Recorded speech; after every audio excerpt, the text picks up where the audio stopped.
the same sort of attitude, you know, and every one of us really, like Elton and the Stones and George and all of the guys, really, they're much more mellow now.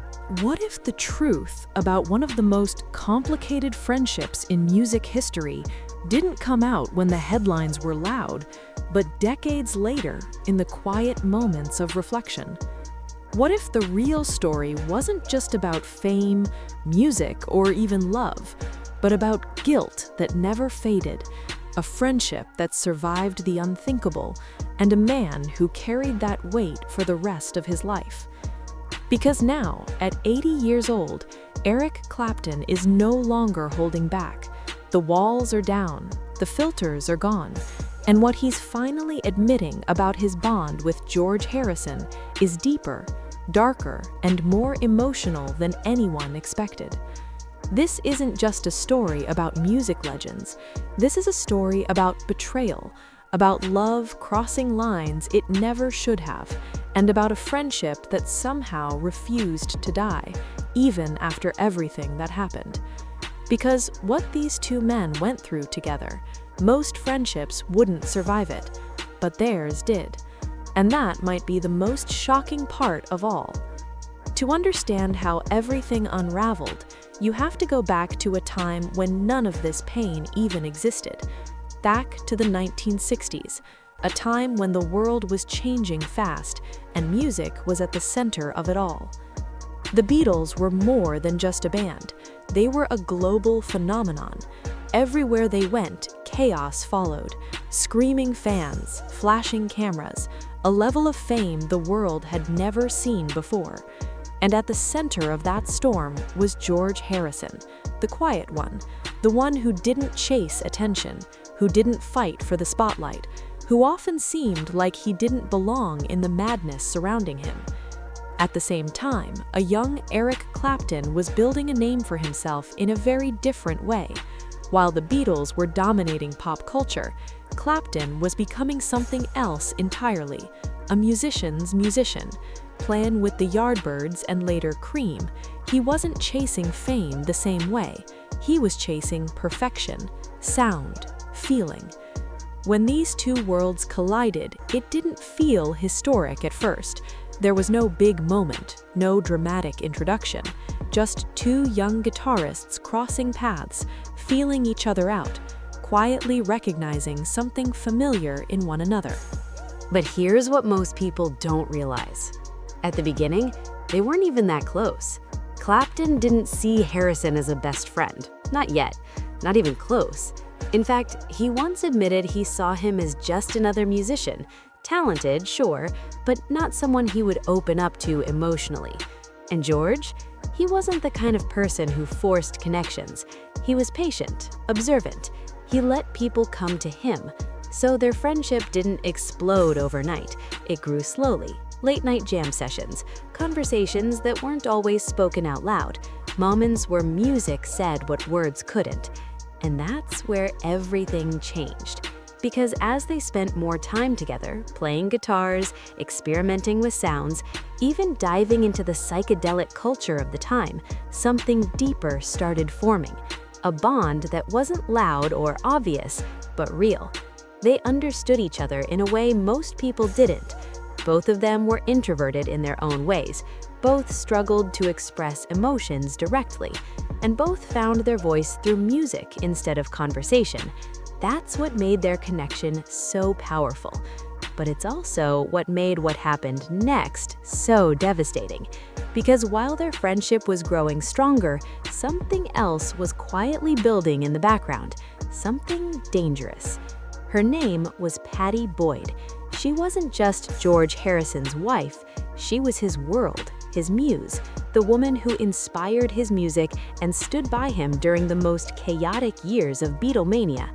From the outside, they looked perfect, but inside their marriage, cracks were forming. George was changing. Fame was pulling him in different directions. Spirituality was becoming more important to him, and emotionally, he was starting to drift. And right in the middle of all that was Eric Clapton. At first, it was harmless. He spent time at their house, they all hung out, laughed, played music. It felt normal. But feelings don't ask for permission, and slowly, quietly, Clapton started falling in love with Patty. Not a crush, not something temporary. This was deep, obsessive, the kind of feeling that keeps you up at night, that makes you question everything, that you know is wrong but can't stop. And here's where it gets even more complicated. He tried to fight it. He dated Patty's sister, hoping it would distract him, hoping it would make the feelings go away. But it didn't. If anything, it made things worse. Because the closer he stayed to that world, the stronger his emotions became. And eventually, it reached a point where he couldn't hide it anymore. This is where the story takes a turn most people still struggle to believe. Clapton didn't sneak around behind George's back. He didn't keep it a secret forever. He did something far more shocking. He told him, straight up, no filters, no excuses. I'm in love with your wife. Think about that for a second. Two friends, two legends, standing face to face, and one of them just admitted he's in love with the other's wife. That's the kind of moment that ends friendships instantly. That's the kind of betrayal most people never forgive. But George Harrison didn't react the way anyone expected. He didn't explode, he didn't cut Clapton off. Instead, he stayed calm, almost too calm. Some say he even turned it into a kind of unspoken challenge, a silent understanding that whatever happened next would happen out in the open. But that doesn't mean it didn't hurt, because it did, more than either of them ever admitted at the time. And while all of this emotional chaos was unfolding, Clapton poured everything he was feeling into music. That's where Layla was born. Not just a song, but a cry for help, a desperate plea, a confession wrapped in guitar strings and raw emotion. Every note carried his obsession, his pain, his longing for a woman he couldn't have or shouldn't have. And eventually, Patty did leave George. She chose Clapton. And just like that, the unthinkable became reality. The best friend became the husband. The marriage ended, and everything changed. You'd expect that to be the end of the story, right? The point where the friendship is destroyed forever. But it wasn't. And that's what makes this story so unbelievable. Because somehow, George Harrison and Eric Clapton stayed connected. Not in the same way, not without scars, but they didn't become enemies. They didn't publicly attack each other. They didn't let the world turn their pain into a spectacle. Instead, they carried it quietly. And over time, something unexpected happened. They found their way back to each other. Not as if nothing had happened, but as two men who understood that life is messy, emotions are complicated, and sometimes people make choices that hurt others without fully understanding the consequences. That doesn't erase the pain, but it changes how you carry it. Years later, when George Harrison became seriously ill, Clapton was there. Not as a rival, not as the man who took his wife, but as a friend, a real one. He even helped organize the concert for George after Harrison's passing, a tribute that wasn't just about music, but about love, respect, and everything they had been through together. And now, at 80, Clapton is finally opening up about what all of this really meant to him. The guilt never fully left. That's the part people don't talk about enough. Yes, he got the woman. Yes, life moved forward. But deep down, he knew what it cost. He knew he crossed a line. And even though George forgave him in his own way, Clapton had to live with himself. That's a different kind of weight. The kind that doesn't go away with time. The kind that follows you quietly in the background of your life. And when he talks about George now, there's a different tone. Not just respect, not just admiration, but something heavier. Regret, gratitude, and a kind of emotional honesty that only comes when you've had decades to reflect on your choices.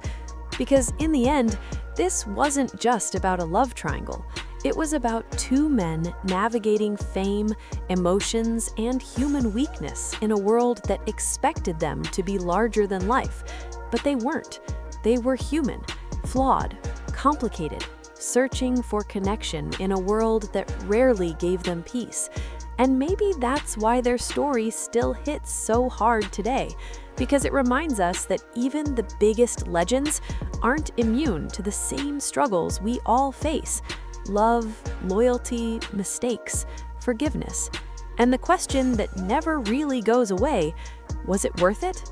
Because in the quiet moments, long after the music fades and the spotlight disappears, that's the question that lingers.